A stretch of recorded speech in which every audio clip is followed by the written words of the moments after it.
Welcome back to the channel. My name is Jason with Wolf Overland, and in this episode we're going to run into some famous YouTubers and explore the mountains around North Georgia in a little town called Clayton. Joining us is Red Beast Adventures, my friend Steven, and my long lost buddy Satish.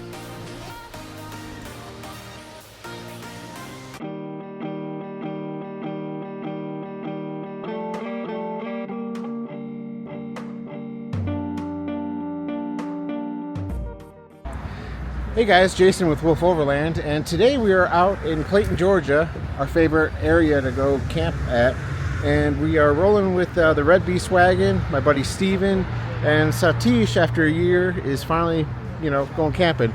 Made time to come camp with us, so let's go see what we can get into. We're gonna kind of take it easy this weekend and just kind of set up and chill, but we'll see if we can run some trails in the morning. Hopefully the weather holds out. Drove through some rain coming up here, and there is a 30% chance of rain, of a storm coming through a little bit later, but we'll see how it goes. This is Ray's 2024 Power Wagon. The cool thing about Power Wagons is it's basically a Rubicon. Front and rear lockers, sway bar disconnects, factory winch. If they only put them in a diesel, I'd be all over this full size. But he's got a little bit of suspension work done to it.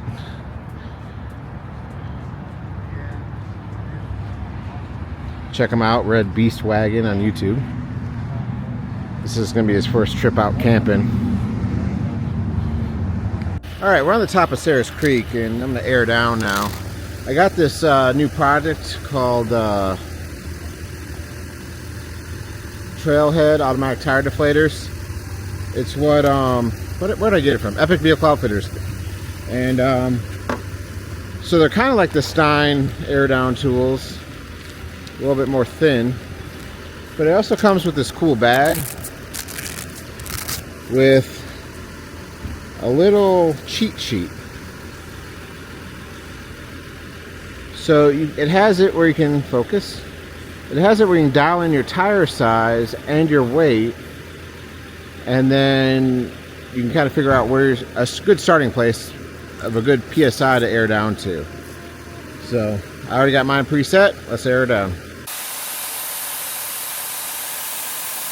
So they kind of got this cool design. You just screw it on to the preset tire pressure and it'll air it down for you.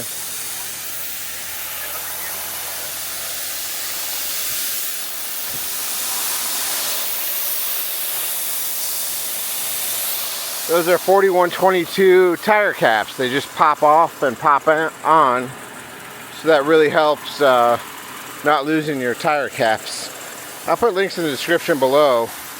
But this is typically how we air down. You can actually drive with these on. So they'll automatically turn off when it hits the preset PSI. I believe I have these set for 14.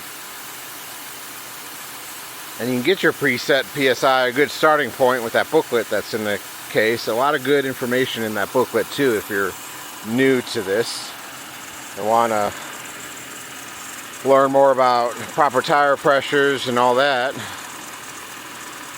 Yes, you get more traction, but the only reason I really air down, even on gravel roads, is the Jeep rides so much better. It's so fluffy. Everything is not so harsh. When you hit a little bump, it's nice and soft and like driving on baby ducks. So that's automatically going to turn off when we get to the key spot. Steven's got the original ARB that actually removes the valve core. So that tool allows me to go through and walk around and film all this while my tires are automatically airing down. Well, mine are too, but it's with a valve. So. What system is this one? This is a Desert Armor Beast compressor with the their Pro Kit. So it's got a It's got a valve on the back of it that measures or allows the pressure to go down a certain amount, and then you set it. It's kind of like they're probably on your tires, but it basically pumps them all down at the same pressure. So yeah, I like that design. Did you ever get your air hose fixed? I did. Yes, I got the yeah. I replaced the alligator clip on there, so it's got some nice ones now. So they're metal, so they won't melt. Hopefully.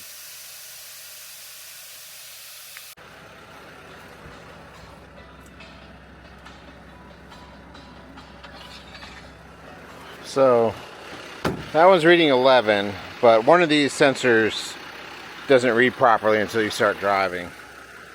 But this is 13 psi. I got a little bit of a poke, so we're going to try this trip.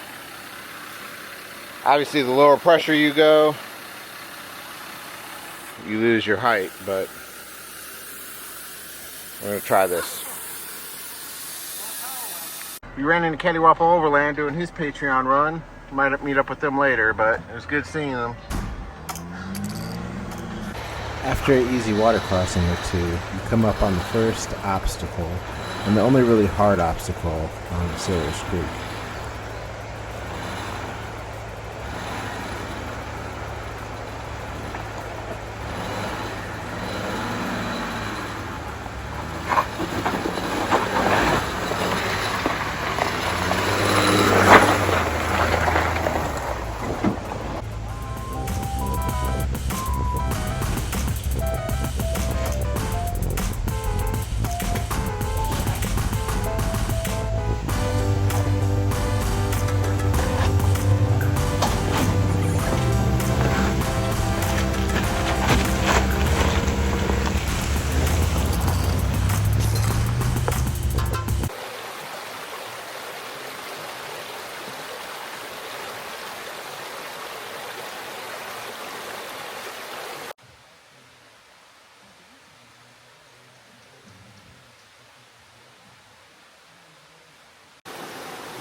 This right here is a new shower awning by Kickass, and what's nice about this newer one is it has a roof to it. So if it's raining, you have somewhere dry to change, use the bathroom. I typically use this to either take a shower, or I use it as a bathroom or to change. So what I have is a bamboo mat so I could stand on something while changing. I have a toilet, and I have a little toiletry bag hanging, and it's nice that it has a roof, because if it is raining, you have somewhere kind of dry to change. And then this kind of stays out of the way while I have access to this side. And then obviously got the TopOak tent version 1.0. They have a newer version out now that has some upgrades, but I really like this tent. That fold out this way is a game changer as far as headroom and inside space. So I really enjoy the tent. This awning is also TopOak. I don't think they make it anymore, but it does have LED strips in it, and it is a 270 awning.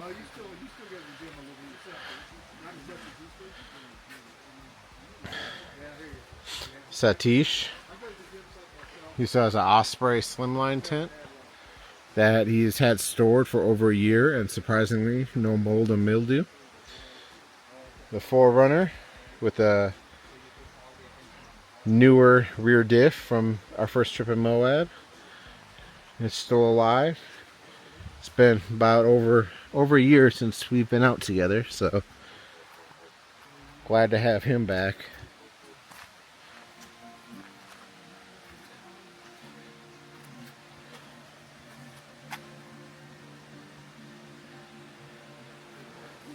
I've done a lot of work on this.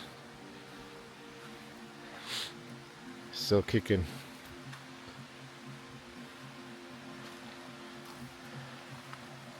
Steven came with us this time. His Gladiator. He has a new metal cloak front diff skid that I recently installed.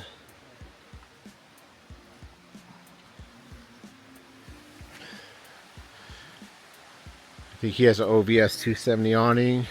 That's my original Tough Stuff Overland tent.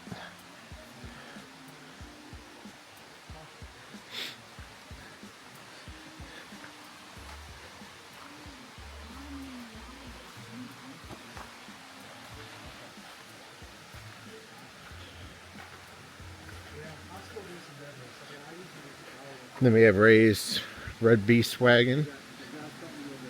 And he's going with the Gazelle setup this time around, which is an awesome tent. They don't give out no, I didn't have to do any surgery today, so. Hey guys. What's nice about this new garbage can that I have, trash bag, you can fit a couple of different trash bags in here, or use firewood, put firewood in there, or wet clothes. What's nice is that you can just fold the lid over up here and then, you know, just use it as a trash can. Which reminds me, I want to get some whole clips on there. I think that would be cool. But put the link in the description below. Canada company, but it's like a PVC material, so it should last a while. The end of Sarah's Creek has some side trails. Well, not trails. So this leads up to a walking trail that goes all the way up to, I believe, a fire tower if you go look at the map. And then this way was a Forest Service road that they shut down. So they put big berms on it, and a group of Jeeps just came up and were trying to drive over the berms. But the Forest Service did a good job of making them high enough where they couldn't teeter off of those. So sad that they got to do all that stuff and people still mess it all up. So that's why places like this, as beautiful as it is, one of my favorite camping spots, that's why it gets shut down. People doing dumb stuff like that. And it's not always the Jeeps, but these were some young drivers.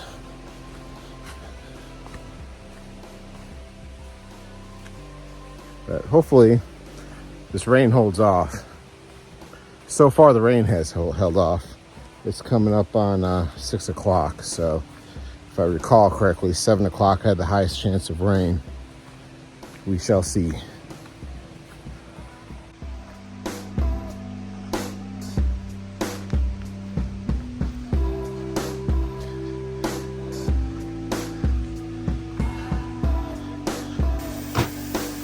Chef Satish back in the house.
Well, we were woken up at about 1:30 with some four-wheelers coming through, some side-by-sides, blaring some music extremely loud, and then it started raining. So got a pretty good thunderstorm last night, but we woke up, made breakfast, and we're just about done packing up. Probably gonna go hit Earls Ford and call it a day from there.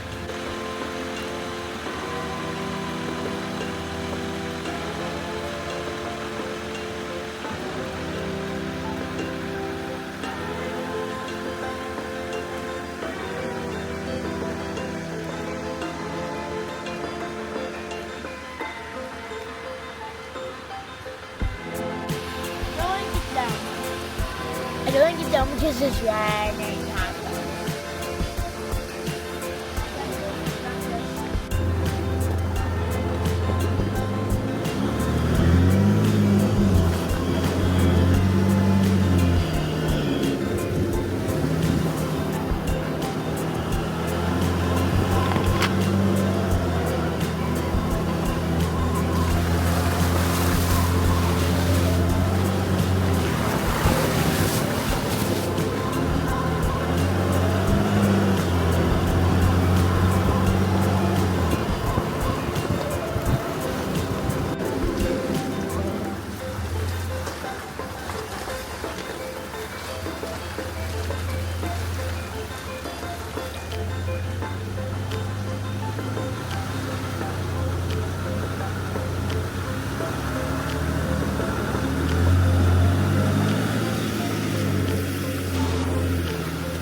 Looks like we got the sun finally coming up.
This little section after the river crossing, I took a really obnoxious hard line on this obstacle, and it took me about 3 tries locked up to finally get up it.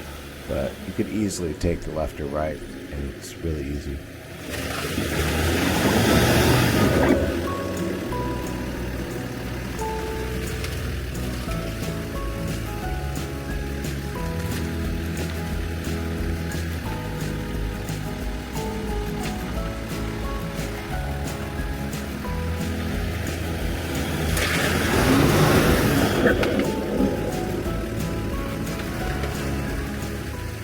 It's good to know your limits, practice your skills, and most importantly, have skid plates.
Well guys, the sun finally came out. We finished up Earls Ford, and that's pretty much going to do it for this trip. We might stop by CoddiwompleOverland's campsite and see if they're still there and say hi. But we're at the end of the our little trip here. Satish has to get back, and we're just going to finish airing up here. So thanks for watching. Please like and subscribe, and we'll see you on the next one.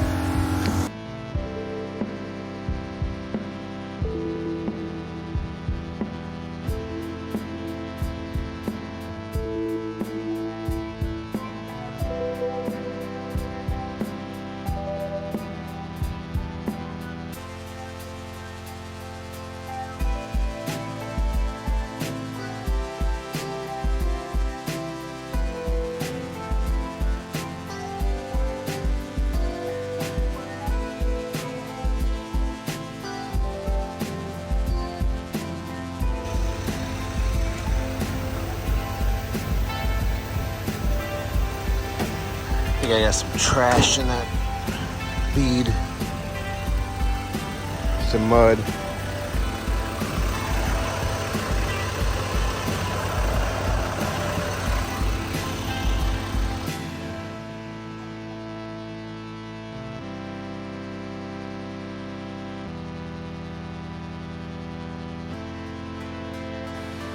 So it starts recording. Okay. And then also you can change some of these features. Face auto detect. Okay. dynamic framing, All right. so you have it like lock onto objects. Spin shot. I haven't really played with like a lot of these, but the face one's nice Okay. because you can put it on a tripod. So I'm gonna hit start. Okay. So it's gonna try and, Yeah. okay, so now that's enabled. So if I start walking over here, it's gonna follow my face. Oh, nice. So it's got active tracking. So this is like all the technology that's in the DJI drones. Okay. So the DJI drones have Pocket 3. That's